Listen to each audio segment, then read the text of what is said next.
This is section 7.1, sets. And so we're on a new chapter, and the chapter is about sets and lots of things that we will study about them. And the first thing we'll talk about is the definition of a set. It's a well-defined collection of objects in which it's possible to determine if a given object is included. Mathematically, we look at a brace set notation with elements inside it. The E that you see here means is an element of. So you might write 4 is an element of the set containing 3, 4, 5. 8 is not an element, note the line through it, of 3, 4, 5. Sets are often named with capital letters. Example, B is the set 5, 6, 7.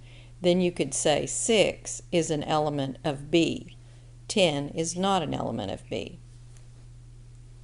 A set could have no elements, and that's called the empty set. And you need to note the difference between a few of these symbols here. 0 represents a number. This represents the set without any elements or 0 elements. This represents a set with one element, and it happens to be 0. An N in front of set with a capital letter representing the set means the number of elements in set A. Example, if A has this as its elements, the number of elements in A is 4. You count the number in there. The number of elements of the empty set is 0. The number of elements in this set is 1. The number of elements in this set is also 1. Okay. Two sets are equal if they contain exactly the same elements, and order is not important. In other words, this set has 5, 6, 7. This set has 1, 2, 3. They are not equal. The universal set is all objects being discussed. Subset. Set A is a subset of set B if every element of A is also an element of B. And you write it, it's a sideways U like that. A is a subset of B. Example, here's 1, 2, 3. That is a subset of this. Every element in A is also an element in B.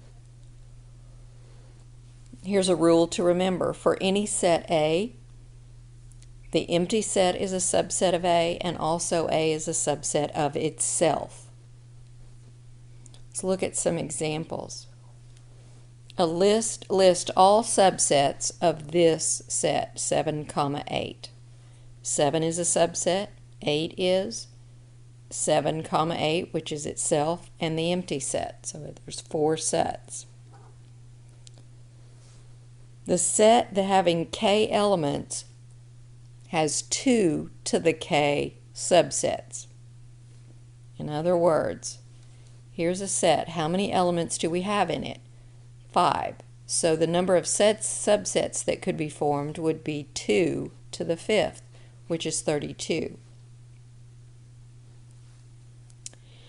We have this written as X is X such that X is the day of the week. Well, how many days of the week do we have? 7. So N is 7. There would be subsets equal to 2 to the 7th, or 128, belonging to this set. The empty set, the number of elements in that is 0, so the subsets would be 2 to the 0, which is 1. We're also going to talk about Venn diagrams. Those are named after an English logician named John Venn. They help illustrate relationships among sets. It's usually a rectangle, and you've got circles representing sets. So in this one, the universal set, we have a U here. That's everything. This is set A. Everything not in A is called the complement. The complement of A is everything in the universal set that isn't in A. And we read that A prime. Intersection is the set of elements that belong to both sets. So this is a Venn diagram showing here's A, here's B. The intersection is where they overlap. This part here has both A and B in it. So A intersection B is all x's such that x is an element of A and x is an element of B. The term disjoint sets, if A intersect B is the null set or the empty set, means they have nothing in common and they are disjointed. Union, that means elements in either set. It doesn't have to be in both, but either. If you have A and B and you want to write A union B, that's everything in A and everything in B. So note the difference between intersection and union. That's a lot of terminology and you may have to come back and refresh on this, but that'll get us going. Let's go look at the problems right now.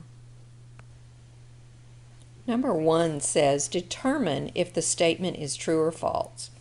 This says 7 is an element of 1, 6, 7, 9, 13. 7 does belong there, so that is true. It is an element of the set. Decide whether this one is true or false. 9 is not an element of 2, 3, 6, 5. That's true. It is not an element of that set.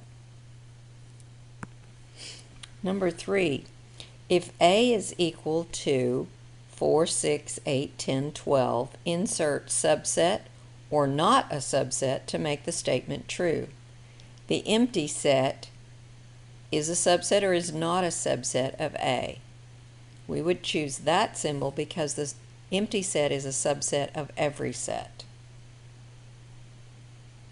Number 4, determine which symbol belongs in the blank to make the statement true. The set 2, 6, 9 and the set 9, 8, 6, 2, 3. Is that a subset or is it not? It is because 2, 6, and 9 are all contained in that set. Find the number of subsets for the following set. All right, we've got a set containing C, D, E, F. How many elements are there? N is 4. So the number of subsets is 2 to the 4th, or 16. Okay. Number 6. Find the number of subsets for the following set. How many elements do we have here? N is 3. 2 to the 3rd is 8. 7. Insert either union or intersection, I read that backwards, to make the statement true. The set 2, 4, 6, 8, and then we have another set 1, 2, 3, 4, 5 is equal to 2, 4. So which way, either union or intersection, is going to give us 2, 4? Intersection, because it's which ones would be in common. 2 and 4 are in both sets. Number 8, we're asked to do the same thing. Insert intersection or union to make it true. We have 1, 3, 5, 7, 9, 11, 10, 12, 14, 16. Well, it looks like we've combined the two sets and we have all of them in one set, so that would be union. All right.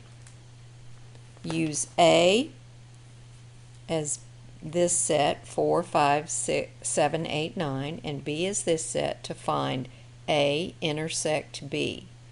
So that means we're looking for what's common in both. And if we look, 7 and 9 are the only elements that are in both. So that set would be 7 and 9 would go in that box. Number 10, universal set is this, 13 through 19. A is 14, 15, 18, 19. List the members of each set using set braces. All right, A prime. Remember, A prime is everything not in A but found in U. So 13, 16, and 17. That's everything that's not in A. Let U equal this set, X equal this set, and Y equal this. List the members of the set X prime intersect Y prime using set braces. So you want to do this in steps. You want to first find X prime. Remember, that's everything that's not in X that exists in U.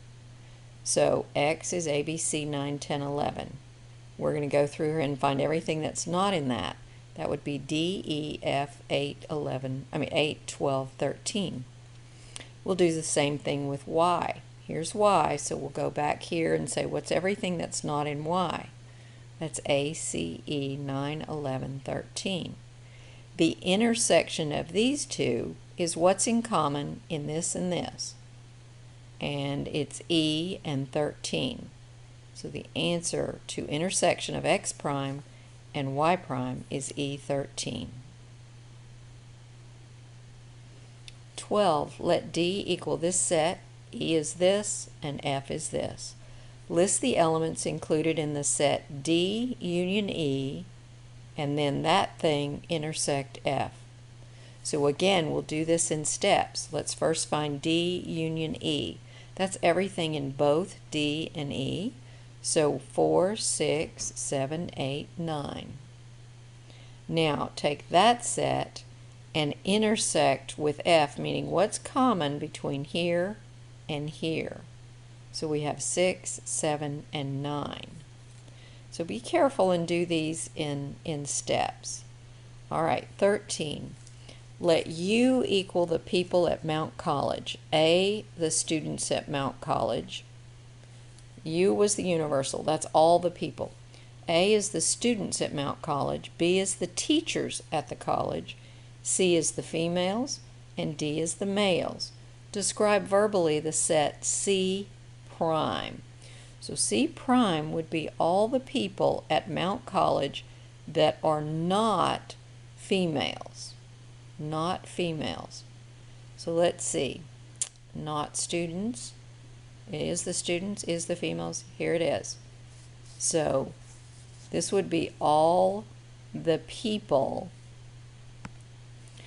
that are males at the college. Doesn't matter whether they're students or teachers. We're talking about C being the females at Mount College, and so everything that's not that would be the males. So our choice would be D. All right, so I think that gives you some practice on the set idea, and hopefully that will get you through section 7.1.